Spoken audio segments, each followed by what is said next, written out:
तो आज 18वां सिविल सेवा दिवस जो है मनाया जा रहा है। सिविल सेवा दिवस देश भर के सिविल सेवकों के लिए नागरिकों के हित में कार्य करने की प्रतिबद्धता दोहराने का एक अवसर है। सिविल सेवा दिवस के महत्व के बारे में क्षमता विकास आयोग यानी सीबीसी के सदस्य डॉक्टर आर बालासुब्रमण्यम से खास बातचीत की हमारे संवाददाता निशांत सौरभ ने। भारत सरकार हर साल 21 अप्रैल को सिविल सेवा दिवस मनाती है।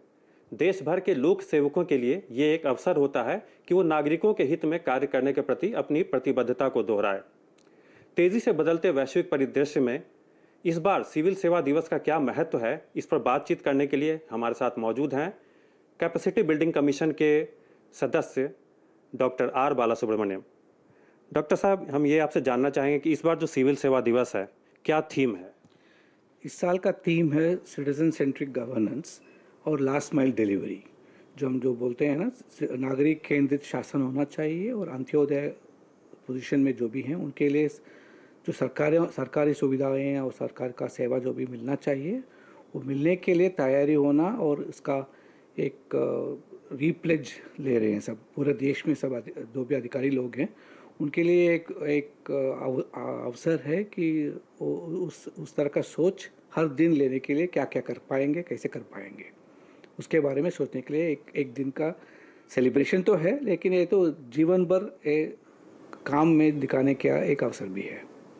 तो इस बार सिविल सेवा दिवस के मौके पर क्या क्या कार्यक्रम आयोजित किए जाएंगे? सिर्फ एक दिन का कार्यक्रम नहीं है, ये तो एक लॉन्ग स्टैंडिंग सरकार का कमिटमेंट है। सिटीजन सेंट्रिसिटी जो भी बोलते हैं ना, जैसे अभी तो प्रधानमंत्री जी का कार्यालय को सेवा तीर्थ बोलते हैं, उसमें एक स्लोगन है नागरिक देवो भव। नागरिक देवो भव का एक अर्थ है कि सिर्फ हर एक नागरिक में भगवान का पहचान करना ही काम नहीं है, उसके साथ साथ उसका एटीट्यूड भी, जो सिविल सर्वेंट्स का एटीट्यूड है उसमें थोड़ा सेवा भाव का एटीट्यूड आना चाहिए। एक साल से हम लगभग 10 लाख लोगों का ट्रेनिंग अभी तक हो चुका है केंद्र सरकार में, पूरे देश में। इस साल से पूरा राज्य सरकारों के साथ भी काम कर रहे हैं। सेवा भाव के बारे में उन लोगों का भी, सब लोगों का ट्रेनिंग हो जाएगा। सेवा भाव पहला कदम है सिटीजन सेंट्रिक गवर्नेंस की ओर जाने के लिए। और इसके साथ साधना सप्ताह जो अभी कुछ दिन के पहले ख़त्म हुआ था, साधना सप्ताह में 3 फोकस था। पहला फोकस था टेक्नोलॉजी। हम सोचते हैं कि हर एक सिविल सर्वेंट को अगर एआई का उपयोग करें, टेक्नोलॉजी के बारे में जानेंगे तो सिटीजन्स को सर्विस जो भी देना चाहिए वो बहुत सब सुविधाएं, उसके साथ साथ फैसिलिटीज़ और सर्विसेज, गुड्स एंड सर्विसेज आसान से पहुंच पाएंगे। तो लास्ट माइल में जो भी प्रॉब्लम्स था, टेक्नोलॉजी को यूज़ करके उसको कैसे हम सॉल्व कर सकते हैं। दूसरा चीज़ था इसमें ट्रेडिशन, जो भारतीय सोच है, भारतीय परंपरा का ज्ञान है, उसमें सेवा एक इंटीग्रल पार्ट है। हम महाभारत में देख सकते हैं, रामायण में देख सकते हैं, या कौटिल्य के अर्थशास्त्र में देख सकते हैं। प्रजा सुखा ही सब कुछ है। कौटिल्य के अर्थशास्त्र में प्रजा सुखा क्या होता है? लास्ट माइल डिलीवरी और सिटीजन सेंट्रिक शासन ही प्रजा सुखा है। और साधना सप्ताह में तीसरा चीज़ था टैंजिबल आउटकम्स। हम ये सोचते हैं कि सिटीजन सेंट्रिक गवर्नेंस एक टैंजिबल आउटकम है। ईज ऑफ लिविंग जो भी प्रधानमंत्री जी बोलते हैं वो भी एक टैंजिबल आउटकम है। ईज ऑफ डूइंग बिजनेस भी एक टैंजिबल आउटकम है। तो इस सब चीज़ के लिए सिविल सर्वेंट्स में एक माइंडसेट शिफ्ट होना चाहिए। इस माइंडसेट शिफ्ट के साथ साथ उनके सर्विस के आउटलुक में टेक्नोलॉजी का एम्बेडिंग कैसे कर पाएंगे, ये सब के बारे में सोचने के लिए एक दिन हमें एक अच्छा सा मौका देता है। पिछले बार प्रधानमंत्री ने भी सिविल सर्वेंट्स को कहा था कि वो लास्ट माइल डिलीवरी पर फोकस करें। तो पब्लिक सर्विस डिलीवरी को इम्प्रूव करने के लिए किस प्रकार एडमिनिस्ट्रेशन में नवाचार यानी इनोवेशन लाए जा रहे हैं, ताकि जो स्कीम्स है, गवर्नमेंट की स्कीम्स है, वो लोगों तक पहुंच सके, उसका लाभ लोगों को मिल सके? आपको मालूम होगा कि जो इंडिया स्टैक है, हम डिजिटल पब्लिक इंफ्रास्ट्रक्चर बोलते हैं, शायद पूरे संसार में हमारा देश बहुत ही आगे है। आजकल तो गांव में यूपीआई का जो भी लोग उसको यूज़ कर रहे हैं, शायद एक नारियल वाला से लेकर पेपर वाला तक सब लोगों के लिए एक दैनिक जीवन का एक रूप बन गया है। और जो भी सरकार का सब्सिडीज़ मिलता है, डायरेक्ट बैंक ट्रांसफ़र जो होता है, डायरेक्ट बेनिफिट ट्रांसफ़र जो हो रहा है, अभी तो लीकेजेस तो वर्चुअली ख़त्म हो गया है। तो जितना भी पैसा सरकार से नागरिकों को जाना चाहिए था, पहले तो बहुत सारा लीकेजेस था। अभी तो डायरेक्ट बेनिफिट ट्रांसफर्स के माध्यम से उनको डायरेक्टली बैंक अकाउंट में पहुंच रहा है। ये सब उनका सुविधाएं हैं। आपको छोटा छोटा चीज़ भी हो सकता है, लाइक जैसे जो मैं कॉलेज जाने वाला था, बहुत 40-50 साल के पुराना वाला चीज़ बोल रहा हूँ। हर एक डॉक्यूमेंट के लिए सरकारी नौकर को ढूंढना पड़ता था, 10-15 रुपये फीस देना पड़ता था कि उसको अटेस्ट करने के लिए।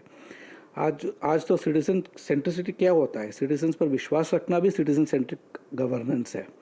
आज तो प्रधानमंत्री जी ने पहला टर्म में शुरू किए थे, उस समय ही एक नया वाला चीज़, छोटा सा रिफॉर्म है लेकिन बहुत बड़ा असर है इसके ऊपर। सिटीजन्स को सेल्फ अटेस्टेशन करने का एक मौका आ गया था। सो अभी जो देख रहे हैं जन भागीदारी का थिंकिंग जो है, यहाँ तो सिटीज़न सरकार के साथ साथ इक्वल है। सबका साथ सबका विकास के साथ सबका प्रयास भी होना चाहिए, सिटीज़न का भी काम होना चाहिए देश के विकसित भारत में, सिर्फ सरकार का नहीं।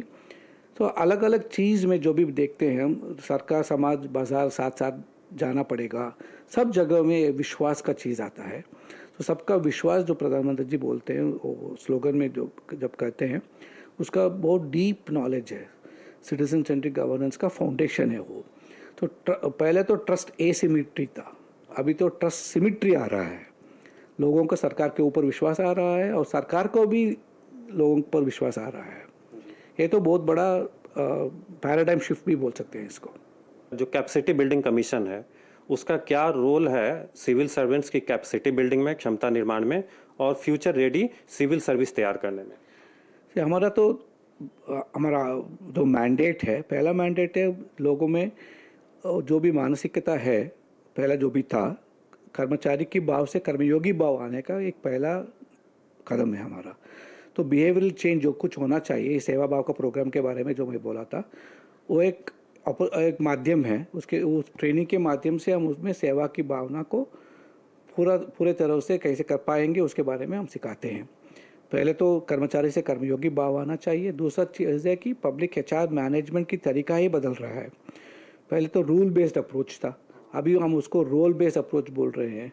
तो जो भी मेरा रोल है, हर एक सरकारी अधिकारी का रोल जो है, हम तो अभी तो डेसिग्नेशंस नहीं देखते हैं।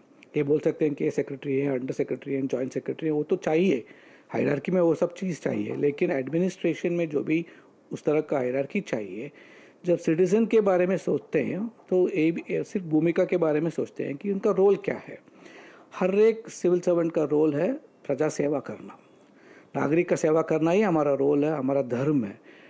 सो कॉम्पिटेंसी फ्रेमवर्क को तैयार करके हमने बिहेवियरल कॉम्पिटेंसीज क्या होना चाहिए सिविल सर्वेंट्स के लिए। और तीसरा चीज़ था, जब हम उनको कॉम्पिटेंसीज के साथ साथ फ्यूचर रेडीनेस कैसे कर पाएंगे। कोविड के बाद तो हमें एक अनुभव हो गया कि इस कोविड का चीज़ ही नॉर्मल बन गया है। अभी देख रहे हैं एक संसार के एक कोने पर अगर युद्ध होता है, उसका असर भी भारत के ऊपर पड़ता है। अगर कोविड दूसरा देश में आ जाता है तो वो भी असर हमारे ऊपर पड़ता है।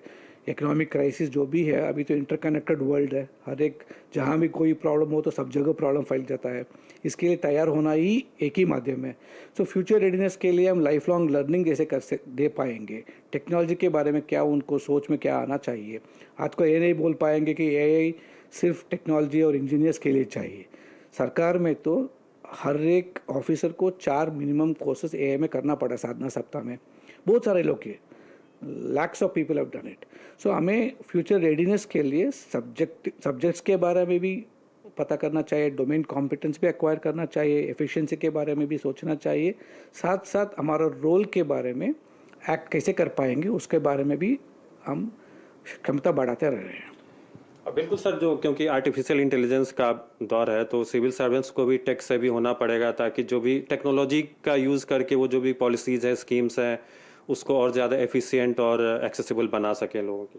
सिर्फ एआई ही नहीं है आजकल तो, अभी तो आज का इकोनॉमी तो क्वांटम भी चाहिए, क्वांटम कंप्यूटिंग भी चाहिए, ब्लू इकोनॉमी के बारे में भी सोचना चाहिए। आज एनर्जी सेक्टर में तो ग्रीन इकोनॉमी बहुत ही ज़रूरी है। अभी तो पेट्रोल के एलपीजी के बारे में हम सुनते रहते हैं हर दिन। ग्रीन इकोनॉमी के बारे में भी सोचना चाहिए, वो भी टेक रेडीनेस होना चाहिए। इसके साथ साथ स्पेस इकोनॉमी बढ़ रहा है हमारा देश का। दूसरी तरफ सेमीकंडक्टर्स का पॉलिसीज आ रही हैं, ड्रोन्स के बारे में सोचना पड़ता है। तो एआई के साथ साथ हर एक जो भी टेक्नोलॉजी चाहिए देश के लिए, देश के प्रगति के लिए, विकसित भारत पहुंचने के लिए, इस सब चीज़ में हमारे ऑफिसर्स को हम क्षमता विकास आयोग से ट्रेनिंग देने के लिए हमारे एकेडमीज़ के माध्यम से और कर्मयोगी भारत के माध्यम से कर रहे हैं। पहले क्या होता था, सिर्फ जो भी एकेडमीज आते थे उनका ट्रेनिंग होता था। अभी तो हमारा ही लर्निंग मैनेजमेंट सिस्टम से, कर्मयोगी भारत है, आईगॉट के माध्यम से डेमोक्रेटाइज कर दिया हमने। बहुत जैसे एक हफ्ता में लगभग 1.6 करोड़ लोग ने कोर्सेज लिए थे, लगभग 10 करोड़ कोर्सेज का कंप्लीशन हुआ था। ये पहले सोच भी नहीं पाते थे। टेक्नोलॉजी के माध्यम से ही हो रहा है सब कुछ। अब हमें ये पता कर पाएंगे कि हर एक कौन सा मिनिस्ट्री के लिए कौन सा क्षमता चाहिए विकसित भारत पहुंचने के लिए, इसमें काम करने वालों को क्या क्या क्षमता चाहिए, ये सब एआई के माध्यम से हमें पता कर रहे हैं और उसके आधार पर क्षमता बढ़ाने का काम भी कर रहे हैं। सो इंटीग्रल हो गया है डेवलपमेंट में टेक्नोलॉजी का।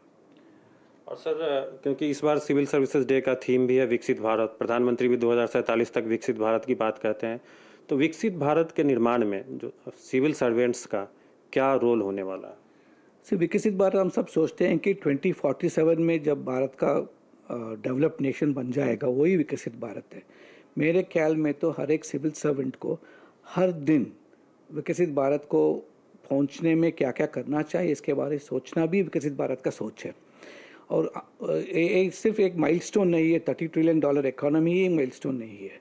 हमारा माइंड सेट में शिफ्टिंग कैसे होना चाहिए। अगर मैं एजुकेशन डिपार्टमेंट का अफसर हूँ तो शिक्षण कैसा होना चाहिए। उसके साथ अगर हेल्थ डिपार्टमेंट में हूँ तो वेलनेस के बारे में सोचना, सिटीजन्स को कैसे तैयार करना चाहिए। पंचायत राज में काम कर पाऊँगा, पंचायत गवर्नेंस कैसे होना चाहिए 2047 में। सो हर एक दिन एक मौका है विकसित भारत के बारे में सोचने का। और विजनिंग जो है और विजनरी मैंडेट जो प्रधानमंत्री जी ने हम सब लोगों के दिए हुए हैं, इसमें तो एक आदमी या एक सरकार या एक राज्य से हो नहीं पाएगा। हम सब मिला के एक कम्युनिटी का कॉल है, कम्युनिटी एक्शन का कॉल है, सरकार का कॉल है, समाज सरकार बाजार साथ साथ काम करने के लिए एक नारा जो हमें दिए हुए हैं। इसके बारे में सोच समझकर हर दिन हर क्षण हमारा एटीट्यूड में विकसित भारत आना चाहिए, हमारे सोच में विकसित भारत आना चाहिए। तब 2047 में जरूर विकसित भारत का डेवलप्ड नेशन का स्टेटस भी आ जाएगा। जी बिल्कुल, प्रधानमंत्री ने भी पिछली बार कहा था कि वो आप केवल सिविल सर्वेंट नहीं है बल्कि नए भारत के शिल्पकार हैं। सब हर एक नागरिक शिल्पकार हैं। अच्छा सर, चूंकि हर साल मनाया जाता है सिविल सेवा दिवस, इस बार 18वां सिविल सेवा दिवस मनाया जा रहा है, तो ये दिवस जो है वो क्या प्रेरणा देता है सिविल सर्वेंट्स को? सिविल सर्वेंट्स के लिए एक दिन का स्पेशल डे जो बोलते हैं, उसका रिकग्निशन मिलता है। गवर्नेंस के बारे में जो भी काम सब लोग तो काम करते रहते हैं, लेकिन स्पेशली कुछ आउटकम ओरिएंटेड फोकस से जो भी काम किए होंगे उसको हम रिकग्नाइज करते हैं, अवार्ड्स भी देते हैं। प्रधानमंत्री जी का गुड गवर्नेंस अवार्ड्स भी दे देते हैं। सो एक सेलिब्रेट करने का एक दिवस है। जैसे हर साल तो दिवाली का दिन तो मनाते हैं हम लोग, होली भी मनाते हैं, हर साल आता है, लेकिन उस दिन के लिए थोड़ा कुछ ज़्यादा सोच करते हैं कि क्या है ये दिन, क्यों मनाते हैं, इसका क्या है इतिहास, ये सब के बारे में सोचने का एक अवसर है।